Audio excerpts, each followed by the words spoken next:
So, hello, my name is Alina Badescu, and I will be moderating the PE session today. The structure of the meeting will be organized as follows. In the first part, we'll briefly discuss two applications, two actual ERC application, and after that, we'll do a little bit of debriefing because we all would like to know how reviewer thinks and what they like and dislike, what they appreciate in a proposal. And after that, we'll have a Q&A session.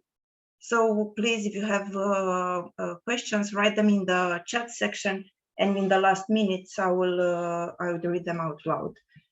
I would like to start by introducing the panel members, and I'm very happy to be here today with them because they all have impressive careers, and I'm sure that we can all together learn a lot from their previous experiences.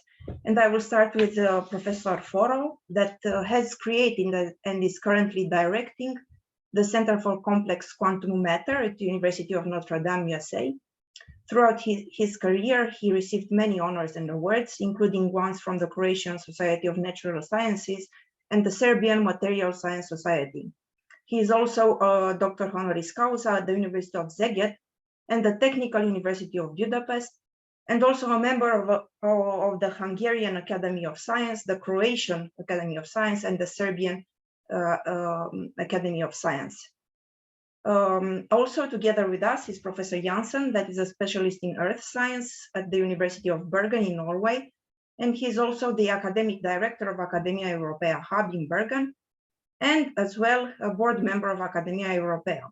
He's an ERC grantee with an ERC StG grant, a member in the Scientific Council of the ERC, and also he has been a panel member in the ERC Advanced Grants for the PE10 panel. Together with us is also Professor Kamarás, that is a research professor in physics in Wigner Research Center for Physics, Budapest, that is the former Hungarian Academy of Sciences. She is specialized in solid-state physics, spectroscopy, and material sciences. She has participated in several European international collaborations, such as FIPI6, FIPI7, and Horizon 2020, and she is a former PE3 panel member for the ERC Starting Grants. Last but not least, we have together with us Professor Swart, that is the director of the Institute of Computational Chemistry and Catalysis at the University of Girona, Spain. He is working on computational chemistry with a focus on bioinorganic chemistry. He has coordinated the COST action, was the chair of Young Academy of Europe, and a panel member for several organizations. I would like to thank all the speakers today, and very special thanks, as I said, because I'm from Romania. So the time that you are spending today with us is really appreciated, and it will help us a lot. Now, I will share my screen because I have prepared a very short slide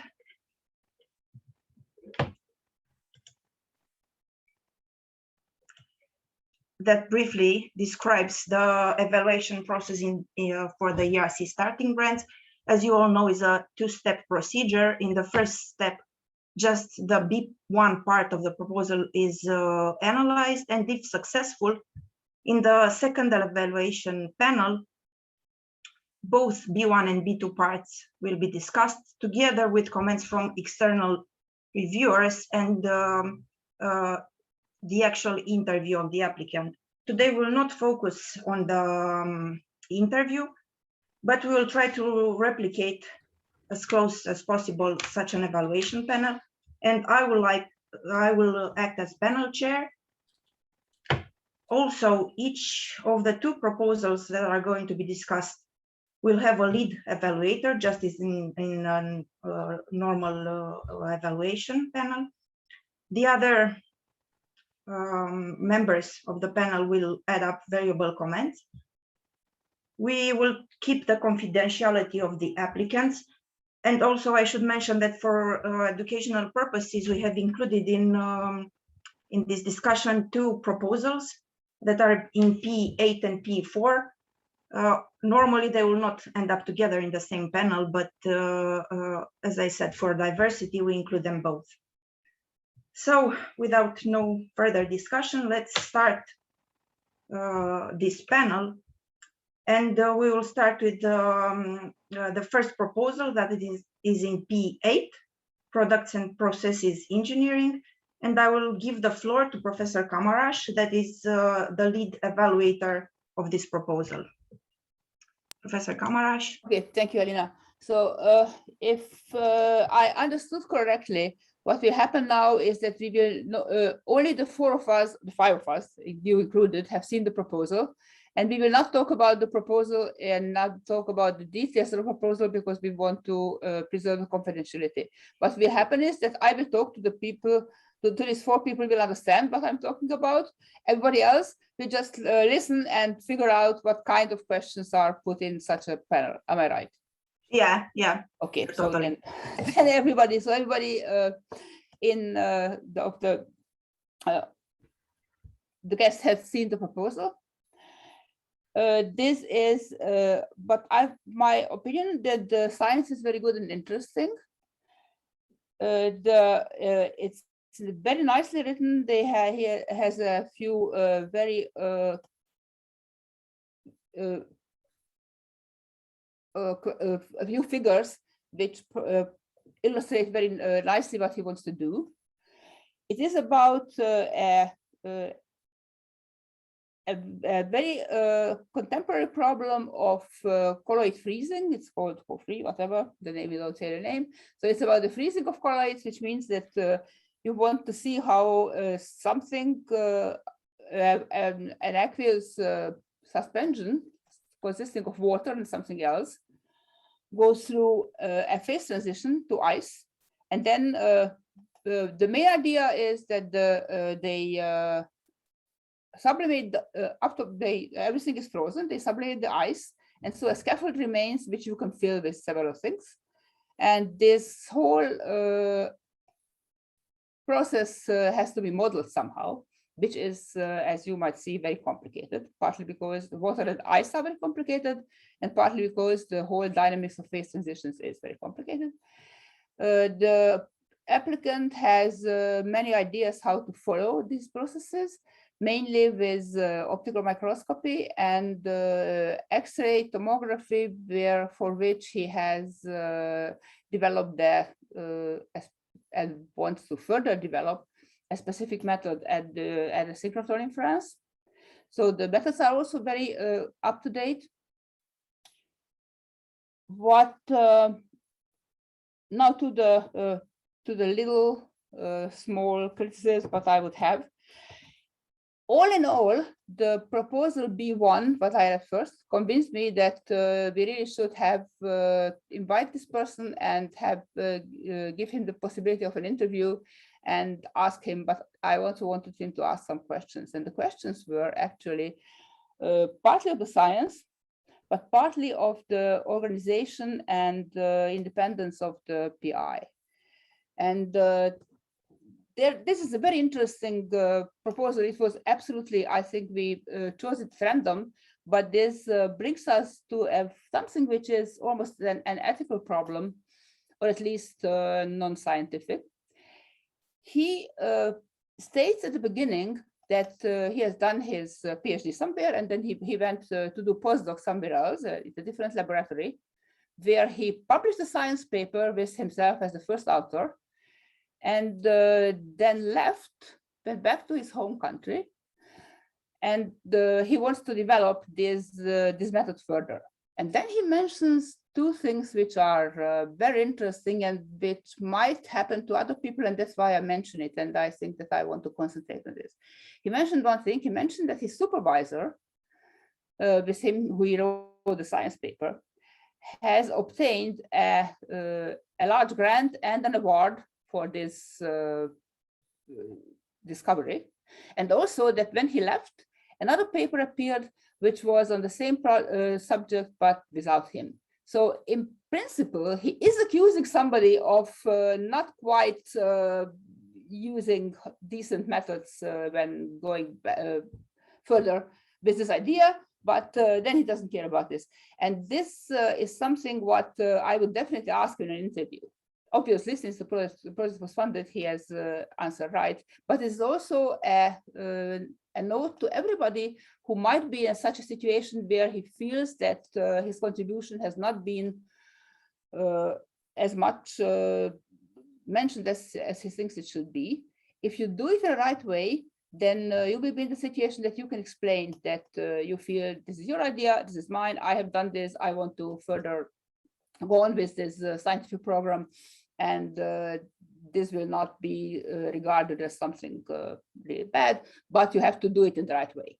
You cannot say, you know, somebody stole my idea, and because that will not fare very well with the panel. This I would ask as a panel. And there's another thing. I find the proposal a little bit overblown, so to say. It means that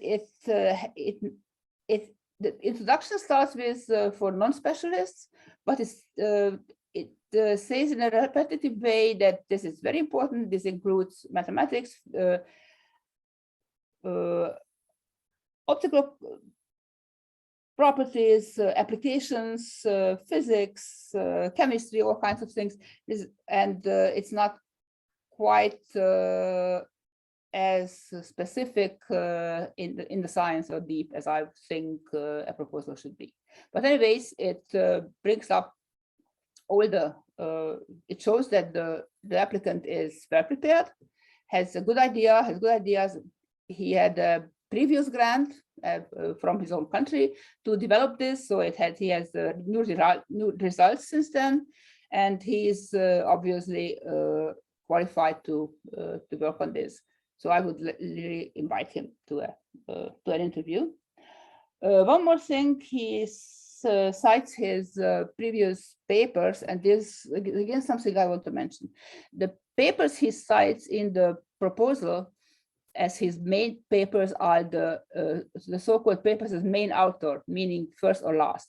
But in the text, he says that he has a lot of papers in very good journals like Nanoletters, Nature. No, he cites the Nature materials, not others, and he doesn't mention those. And I think that the reason is that he is not first author in this, and this is a very, very, very common mistake. And I think that this is this is something which nowadays, this is an old proposal. This is now not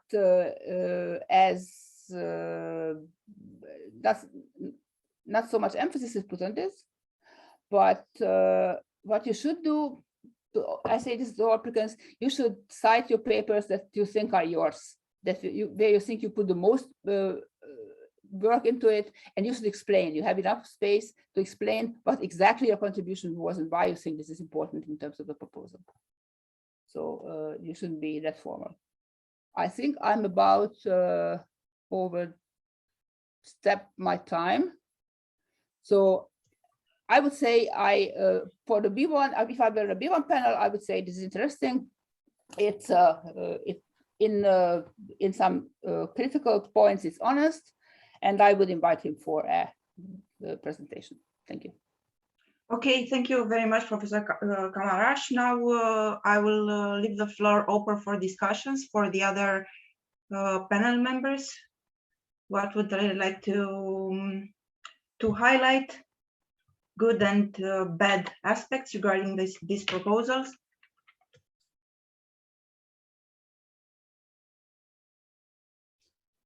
If I may, Alina. Well, this is clearly not my field of expertise, so I will perhaps spend a bit more time on the CV and some aspects of the proposal, also on the B2 part, assuming that this proposal passed to the second step. The candidate has quite some interesting mobility, being in the US for a postdoc and then coming back to his homeland with good external collaborators, both in the US and in the UK, and the UK collaborators are retained in this project. He has obtained external grants, but it is a bit unclear for those listed what his role is. What I think is quite impressive is the publication record. He lists 30 papers, of which 20 are without his supervisor and other mentors, and I think that shows a strong independence. And you can also see that through time, that his first papers were with his PhD supervisor, and then after a while he has become much more independent in his publication. The B1 clearly points to potential breakthroughs in this new methodology. It could perhaps, and also lists challenges, but it could perhaps be a bit more specific about the risks and how to avoid the risks, and also explaining a bit more what the high gains are if this proposal is funded. Now, that said, in the B2 there is a very strong, I think, description of challenges expected for all the tasks. The expected difficulties are listed, and also alternatives if something fails or is problematic. So I think this is a very strong part of this, so the risk management aspect of this proposal. It's clearly high risk and groundbreaking in many ways, but I think it shows that this is a well thought through proposal. The project plan appears well thought through, and I also like that he clearly describes where and for what tasks he wants to use the early career researchers that are recruited into the project, PhDs or postdocs. In some places he writes we will or we have, and I think that's not the style you should write it. You should primarily write I to show that this is something that the applicant wants to do and wants to lead. So that this makes me a bit uncertain as to whether he will be completely independent in leading this, or whether the extent to which he will lean on others. But overall, I think this is a very good, is an excellent proposal, and I agree with Katalin that based on the B1, it should be invited for interview, and it would also, in my opinion, rank quite highly after reading the B2. Thank you very much. Any other comments on this proposal?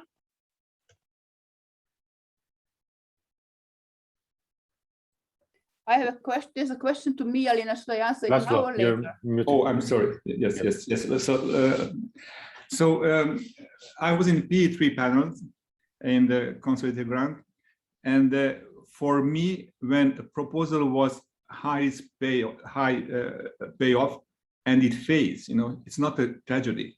So I think in the proposal, the candidate should put also what if it doesn't work, to give a plan B. And that's also positive, because we can promise the moon, but if it doesn't work, what is the B plan? So I think this is also positive or a necessary step to write in what if not. That's just my comment. Thank you very much. Marcel, did you want to, Professor Swart, do you want to say something? No, I agree with the other ones as well, that it is a really good proposal, well written. And indeed, there was what Katalin already mentioned about the independence. This is also something which I noticed, that it's not clear if which part of the proposal, how it overlaps with the project from the supervisor, and in which parts the original paper was his or was from the supervisor. That part is not clear, and this is something which we could indeed ask for in the interview. But I agree he should be invited for an interview. Okay, thank you very much. Let's keep the time, and we should continue with the second proposal. The second proposal is in the PE4, that is Physical and Analytical Chemical Sciences. And I will give the floor to Professor Swart, that will be the lead evaluator of this proposal. Yes, so thank you very much. And this proposal is on its combination of computational and experimental techniques in order to study the self-assembly of amino acids into oligomers, and in such a way that it can actually diffuse and survive in both aqueous and lipid environments. And the candidate has proposed a method where you can actually do this in a seemingly natural way, where you can actually use the same basic components in order to build scaffolds which can then rearrange within the different environments. This idea is very, very appealing. It is a sound and interesting approach.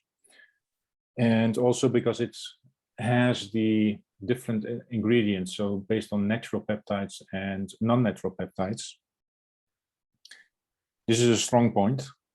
It's also a weak point in the sense that there is no information available on whether the non-natural peptides actually could be made, or there is no preliminary data which indicate that it is viable.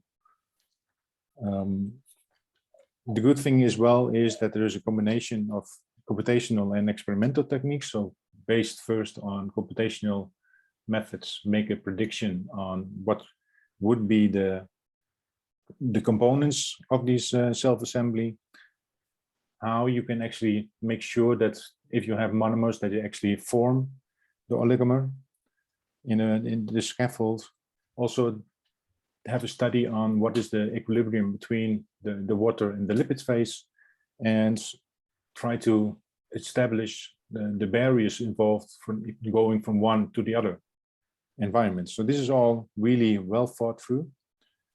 In second phase, once you have studied this with computation, then it will be going towards the experimental phase, the synthesis and characterization of these molecules.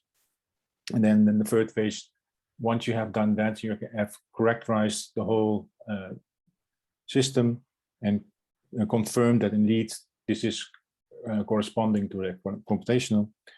See if you can actually distort the equilibrium towards an irreversible, so you can actually make it go towards one or the other. So that is all a good, solid proposal.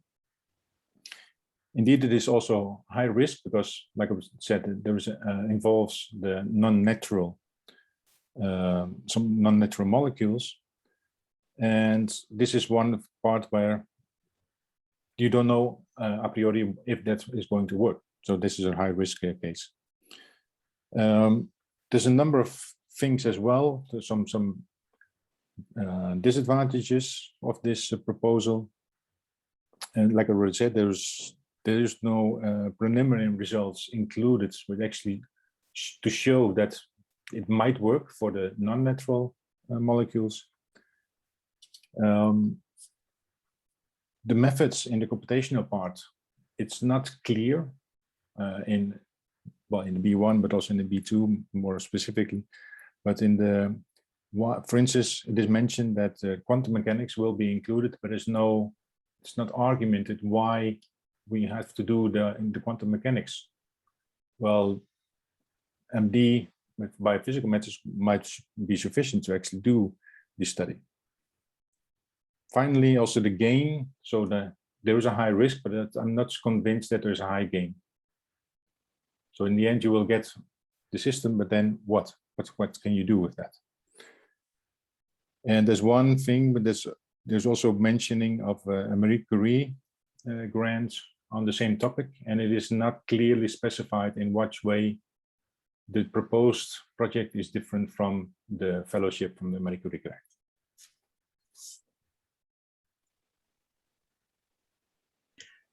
Thank you very much. Now the other reviewers, how do they feel about this proposal?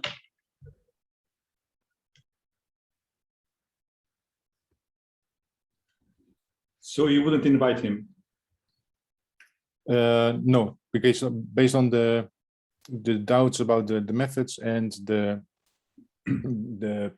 gain of what we can achieve with that, I'm not sure if it would be. I just forgot to mention that there is the CV. So he has published in a number of good journals, high impact journals, both as first and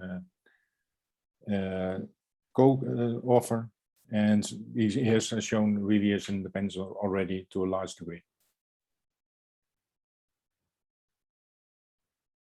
So, but depending on the grading, he might resubmit it next year or not, right? So would you allow him or her to resubmit it? So what would be your score? Oh, sorry. Sorry about this. We have decided that we will not score the proposals today. Well, I'm sorry. Okay, but okay.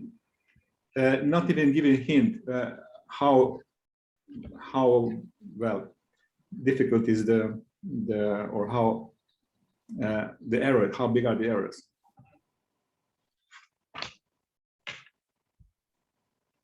Okay, if not, it's not okay.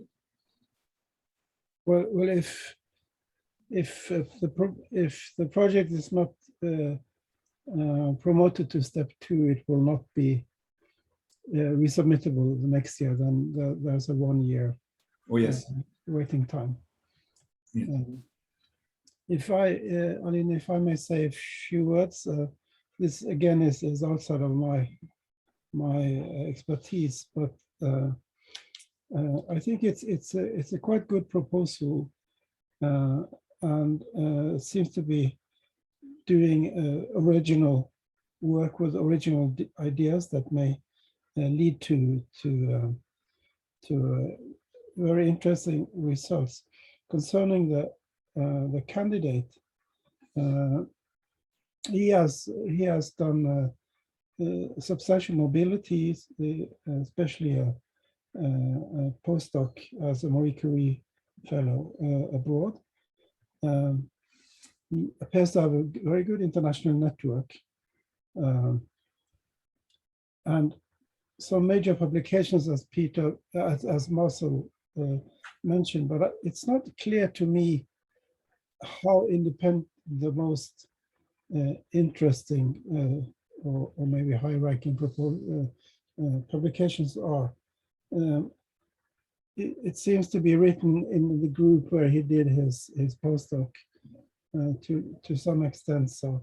So I'm a bit skeptical about the independence compared to, not compared to his PhD advisor, but maybe to his postdoc supervisor.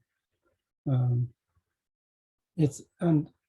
that is because it's not clearly written, except there's one statement exactly what were his contributions and what were the breakthroughs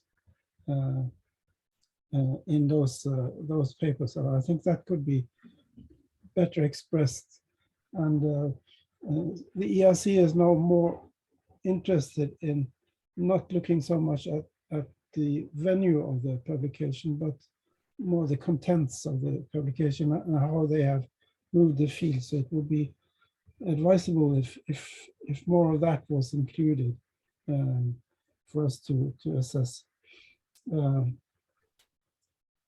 And I lack also some assessment of risks and alternative pathways or contingencies if things do not go as planned. And it's also unclear where this project will push the boundaries and what are the expected breakthroughs. And I agree with what Marcel said, because it's a bit unclear where this will lead and how it will push the field forward. For the B2, if it were to be reviewed, I also would like to see more clearly expressed hypotheses. So there are objectives, but exactly what hypothesis these objectives are formed on is unclear to me. Okay, so I agree. It's not the top proposal. It's quite solid, but I probably wouldn't recommend it to step 2. Although, as I said, I'm not an expert in this field. Let me just add that in the case of a young researcher, it's always a risk that the main ideas are not coming from him, but from the supervisor. You know, how can we see that he's independent enough to pursue independent project? So how can we judge properly? In the case of consolidator, it's different thing. But for the starting gut, I think it's always a risk. And this is the reason why the interview is a very useful and clarifying step, because the referees can clear all their doubts. Is there anything else that the reviewers would like to add regarding the second proposal?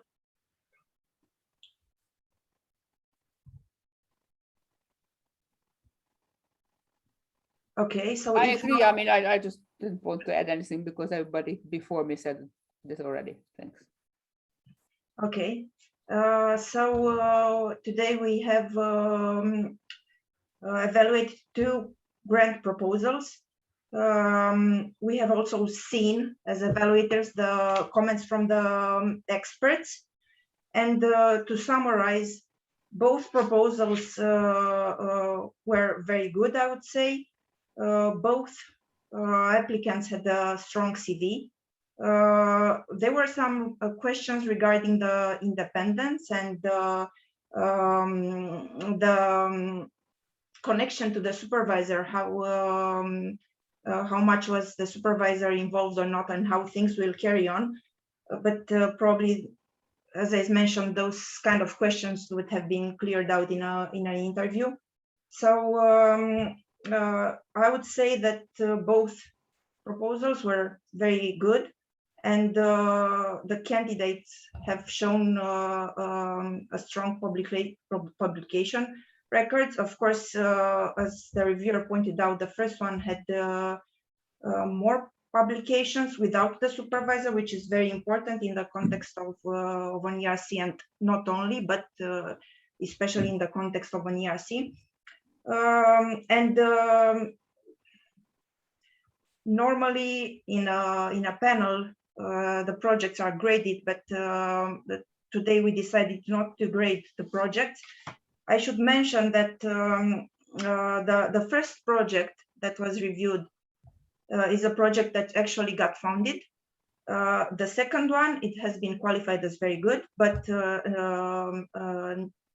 it didn't show very convincing previous results, and that's one of the reasons why it wasn't founded in the end for the ERC competition.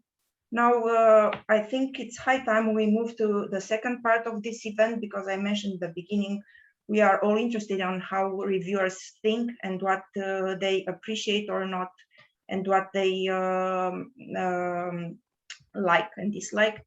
And I have prepared a list of questions for the panel members today. I should mention that that list of questions was made based on my own experience, because I have been the first ERC winner in my university, which means that I didn't have any previous proposal to take as an example. So I didn't know how to structure things, how to highlight the important aspects of my career, because you are always limited to a certain number of pages. So I have prepared that list of questions, the kind of question that I would have liked to be answered when I have submitted my my application. And we will start with the CV and experience of the applicant, because this is something which is important for any kind of grant proposal, and especially at a young stage, it is important for the applicant to highlight and to stress his or hers in scientific independence and scientific potential. So the first question that I would like to add the panel today, how is and I quote, the intellectual capacity, creativity, and commitment of the principal investigator reflected in the publication track? So please comment that, including any kind of details that you consider to be relevant. And please, any of the panel members, just turn on your microphone and answer. I will not address the questions to any particular reviewer. Also, the audience, please write your questions in the chat. Okay, since I already had a question in the chat about the publication list and such, I just want to clarify this. These days, actually, what they want since the authors are the number of authors on a publication is growing exponentially. You have international collaboration, you have all kinds of collaboration between theorists and experimentalists. So that means that you have now, I don't know, I started with like 3 or 4 authors, my papers. Right now I am at 12 to 15. And this means that if you have 12 to 15 authors and you have one at the beginning and one at the end, those are not, that you cannot say that 2 people have contributed and the other 10 have not. So basically to say that the first author or the last author is the only one who counts and nobody else counts is something which shouldn't be done. And these days, when you list your paper, your most important papers, this is not required either. What you have to do is this early achievement track record, is you list the papers where you think that you have contributed something important to it. And then you describe in like 2 sentences, what was your contribution? Because this was a paper which was on the whatever this kind of new materials which have been done by one group, and they had been this has been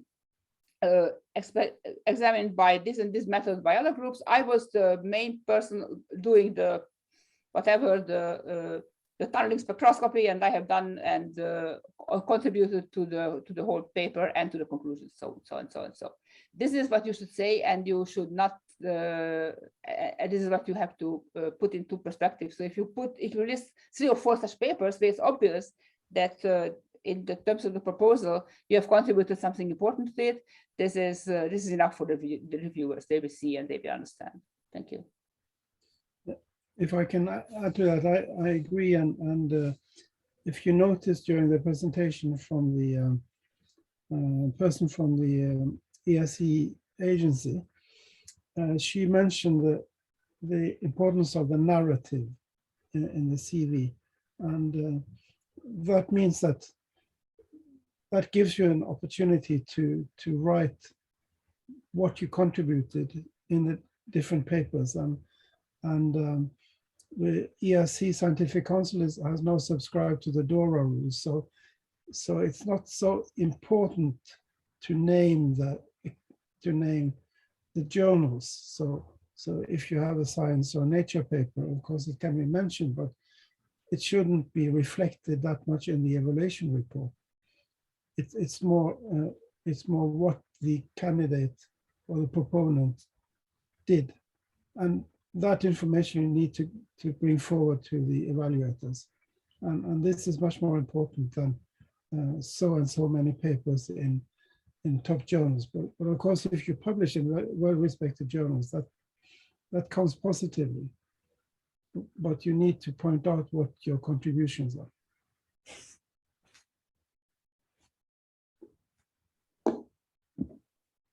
Okay, thank you. That was actually my second question, is if a nature paper is compulsory to obtain an ERC starting grant. and you told us the answer. So it's important, if there are certain publications in which the number of authors is large, to specifically present your own contribution. Of course, the impact factor of journals is important, and something that I would like to highlight, because it has been said during the evaluation of the 2 grants, the papers written without the supervisor. I know that's a condition in the ERC grants, to have at least 1 paper without your supervisor, because it shows the independence. Another question, is it compulsory for the applicant to be the head of a research group already established, to lead a research group? And this question again related specifically to the ERC starting grants. So in my opinion, it's not compulsory, because at least in Switzerland, Lausanne, even postdocs can apply for ERC starting grant, and postdocs, they are not group leaders, so it's not compulsory. Yeah. Okay. Yeah. Thank you for clarifying that. Yeah. Sorry. I agree with that, and I think the purpose of the starting grant is to give talented scientists the possibility to start their group. So this may be the first time they do that. So. Another question related to the independence and the previous track of the applicant: should he or she have conducted previous research grants? So should the applicant already have been awarded such research grants?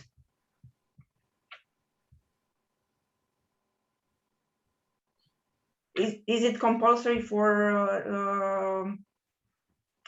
Is it compulsory? Is it one of the conditions to be granted an ERC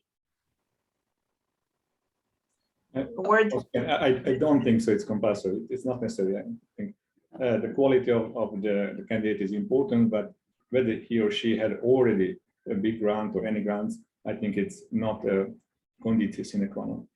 No, I don't think. And you know, Alina, this is all what you're talking about. That's why the panel is there. So they are like, I don't know, 15 people, and they will look at the proposal and they see the weaknesses and the strengths. Of course, if somebody already secured a grant, or like I have seen before with large experimental plans, they have the support of an institution which gives them the main infrastructure. That can be, of course, considered as a strength in terms of the proposal. But this is not by no means compulsory, especially not, for example, for theory persons or for anyone with a planned low budget. No, what I think maybe, I agree, it's not compulsory, and you can easily get a grant without showing the previous grants. Of course, if you have some, it will be noted positively, but it's not a very critical thing. But if you've been given, say, a competitive postdoc like Marie Curie, then they will note that this is a person who other people appreciate and have ranked highly in that kind of competition. I think that's more important, and being showing some mobility, being in leading groups elsewhere, that also counts positively. Okay, another question regarding the international experience of the applicant. And do you consider that to be important, relevant for an ERC starting grant application?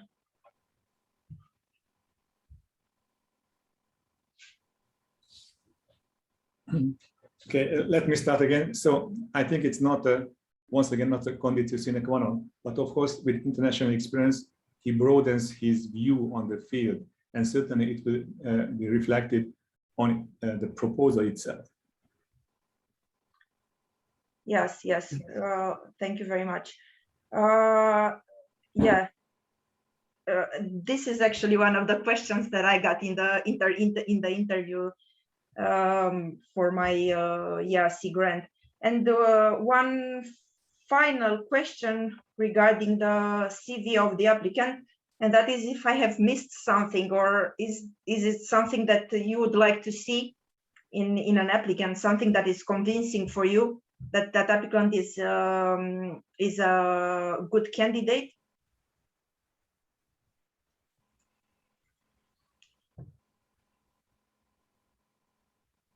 I think we've covered the important things, but I think this independence aspect is important, and also if your aim is to obtain a starting grant, then preparing is a couple of years ahead, for instance, by international mobility, so that you can sort of check out on all the evaluation criteria.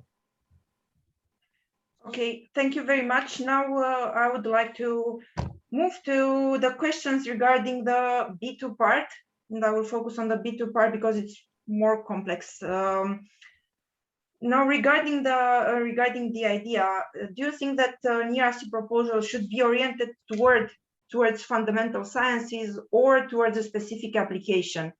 And the same question regarding theoretical versus experimental studies. I think, okay, let me start now. The whole thing, I mean, we always say this sounds, already boring, that it's not applied or fundamental science, is good science and best science. If the proposal is good, you basically have to have an idea and you have to stick to the idea. If your proposal is a fundamental research, then you should not try to basically convince anyone that this can be applied.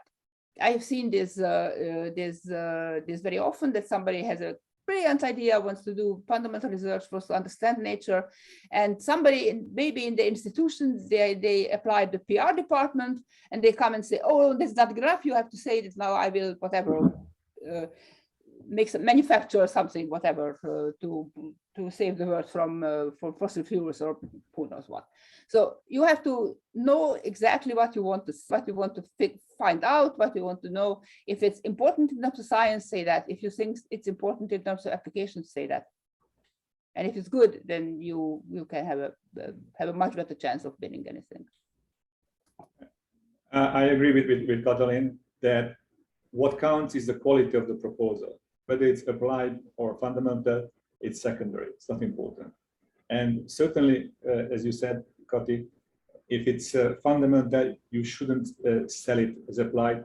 You shouldn't, for example, somebody studying spin systems, and then at the end, that it is be very good for spintronics, for quantum computing, and for whatever, So this is a salad dressing, every salad be eatable with a good dressing, but in this case, it's not the case. So you shouldn't use that.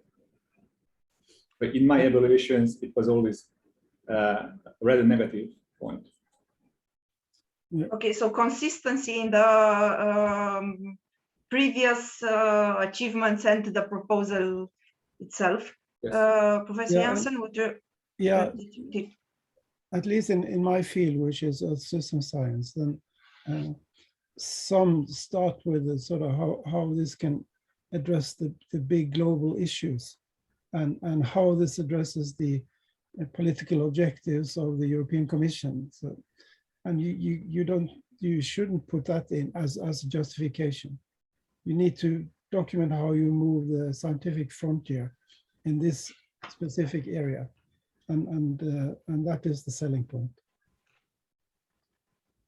Thank you. And another question regarding the methodology of the project. Is there anything that stands out in a good or negative way to you personally as reviewers? Something that you immediately like or dislike when you evaluate a proposal?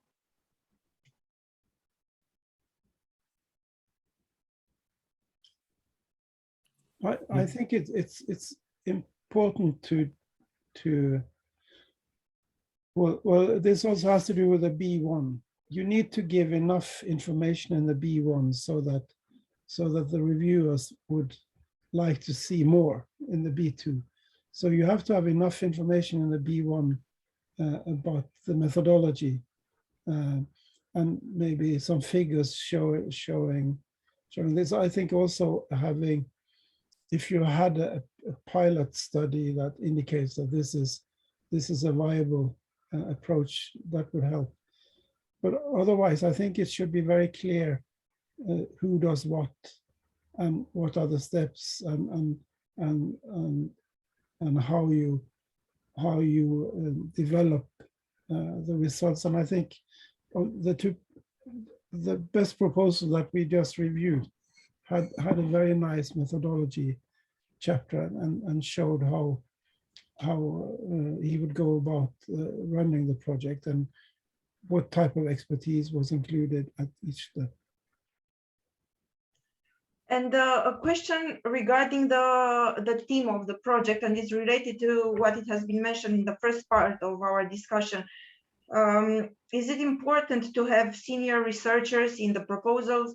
Because I have heard Professor Kamarás commenting on the relation with the supervisor of the first applicant. So is it important to have senior researchers? Is that affecting the independence of the applicant? No, absolutely not. So it's an individual grant. So the PI, the grantee, will build the team after the grant was awarded. So there is no need for have a team in advance. Okay, and a question that is maybe not so easy. The number of members in a team. Of course, each proposal should have a certain number of team members, and there are proposals which require a smaller or a larger amount of members. But when do you consider that the number of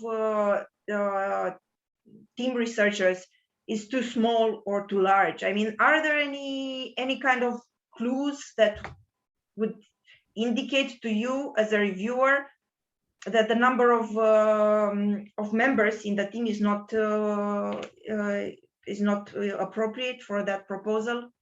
I mean, this is basically, I mean, there are no senior members in an ERC grant. Let's say that. There is one person who is responsible for the whole project, and the only thing what they can employ is postdocs or students.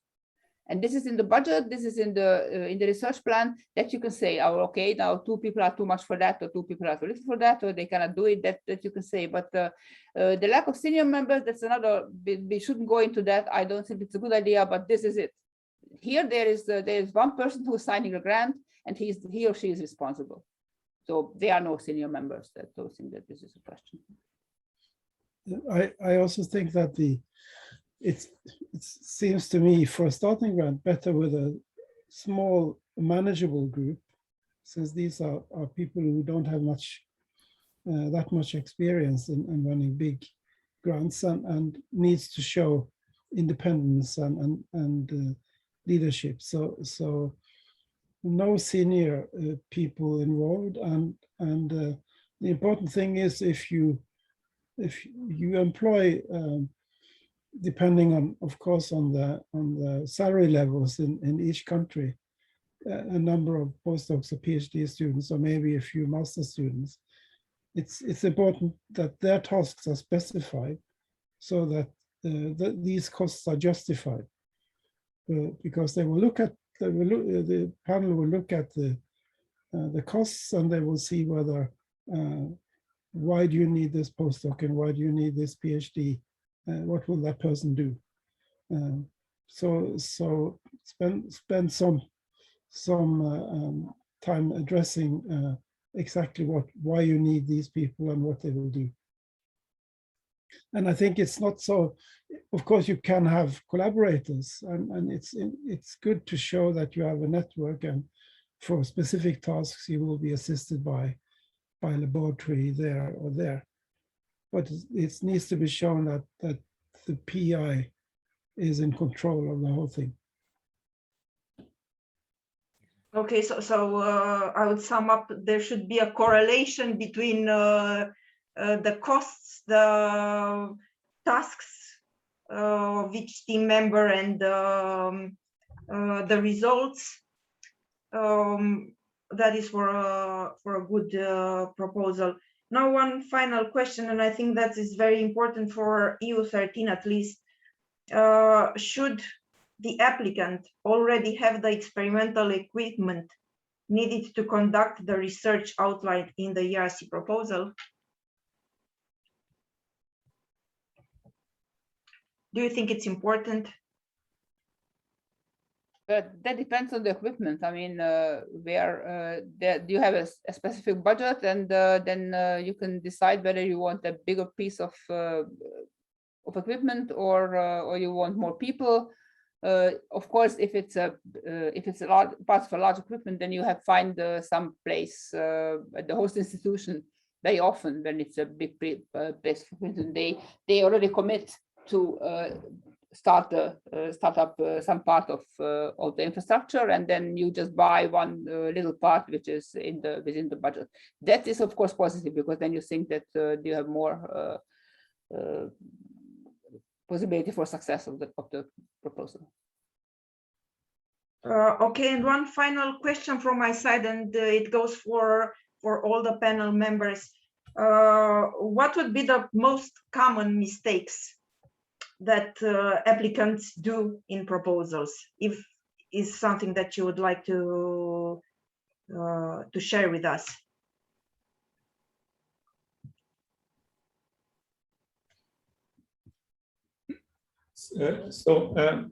I always say the most important is the idea. It should be original, surprising, and high pay of character. Somebody told me that those who want to climb the Himalaya are funded. The Sherpas are not funded. And it's exactly the spirit of ERC grant.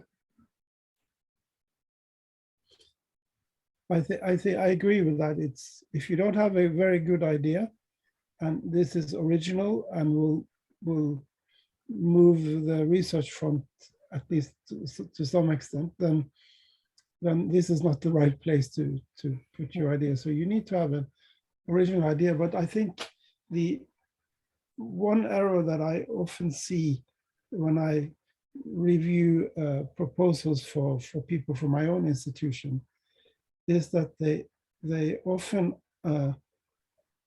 write they don't put themselves in the center.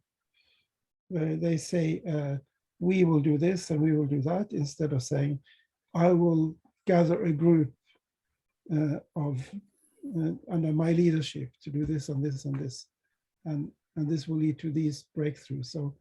So being a bit too modest, I think, at least in my country, is a problem. And some of those countries that do well are less modest in the way they place themselves into the center of the project. I would also like to add that sometimes in proposals, the amount of background information which is assumed to be present is not there. So you must be really explaining what you want to do and why you want to do it, and not assume that the reviewer knows exactly what your proposal is all about, because you will have panel members which are not exactly in your field. So if you assume that all kinds of terms are known, this is not always the case. Yeah, actually what I heard about the first thing about how to write a proposal, what you have to explain is why this topic, why me, and why there. So it means and the why me is the thing that, but you were asking, Alina, that there you have to say, because not either publications or the conference proceedings or whatever, but why is it me who should do this? Yes. And doesn't matter. Yeah, why? You should explain that. I mean, that means that again, that you should have an idea and you have to be motivated. And the idea is not that I want they saying that you need grants because you have to pay this and this and this. I have an idea and I want someone to fund it, and then everything comes from itself. I should add also that the abstract is very important. This, I think, 1,500 or 2,000 character. So it should be crystal clear and it should trigger the reviewer for reading the whole part of B1. And also, as said before, in the panel, usually 3 panel members are reading during the first screening of the proposals, the B part, the B1. And this abstract should catch their attention, and also the main body of the text. It should be more selling-like language, not too sophisticated, because at least one of, if not 2 of the panel members are not experts in that field. And also the layout is very important, the English editing. So avoid typos and somebody should proofread it. Well, thank you very much. Those were all very valuable comments. I would like to take some questions now from the audience. I have seen that some answers were already given by our panel members. Thank you for that. Okay, a question that I will read. Is it better to focus the CV just on achievements related to the grant application, or rather describe the whole scientific career?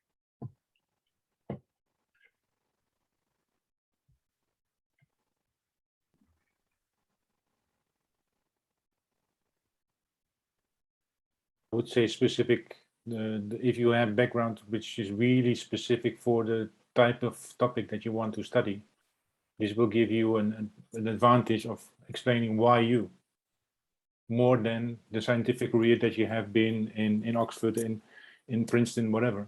It is really more important that you describe why you are needed for that specific proposal. And if you have really expertise on the topic, which you can actually show and demonstrate that you are the perfect candidate to do that. That is much more important than where you have been. Okay, one more question. Should the applicant have the experience as a PhD supervisor, main or co-supervisor?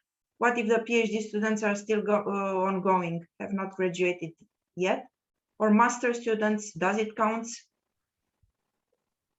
So the experience of the applicant as a supervisor, PhD or master students, does it count?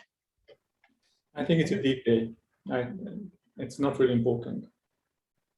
Well, I slightly disagree. I think it doesn't. It's not important, but it's if you have it, you should present it to the reviewers, because you're asking for funding to lead a research group, and if you can show that you have the capacity or have experience in leading young researchers or younger researchers, then you shouldn't hide that.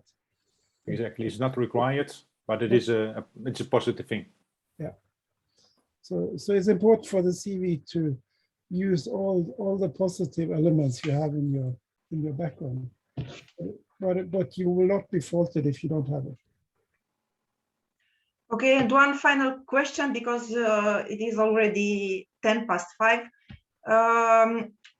Having no publications without the supervisor, taking into account the collaborative aspects of the field, may the applicant be considered if the applicant can show its independence and leadership in the narrative way? I can answer to that. I have seen such thing as an ERC panel member, where there was somebody who had the former, even the PhD supervisor on the papers, and we asked this in the interview, and she answered perfectly, and it was understandable, and she got the grant. It's that's why the narrative is important. You don't have to stick to any kind of formal things if you can explain it. Okay. Thank you very much. We are already late for this. I would like to thank very much the speakers, so Professor Forró, Professor Kamarás, Professor Jansen, Professor Swart, and Professor Jansen. And also, I would like to thank very much the Budapest Academia Europaea Hub, our technical help, Katalin Fodor and Nicoleta Farago. Also, I would like to thank the audience for being here, and I hope you found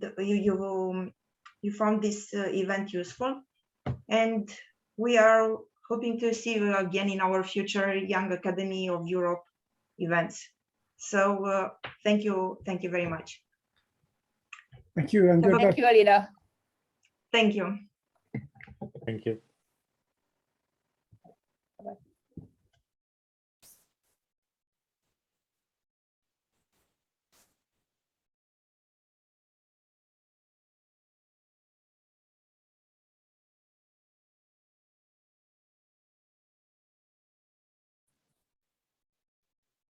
So I saw there were more than, at a certain point, more than 50 people connected. That was good. Yes.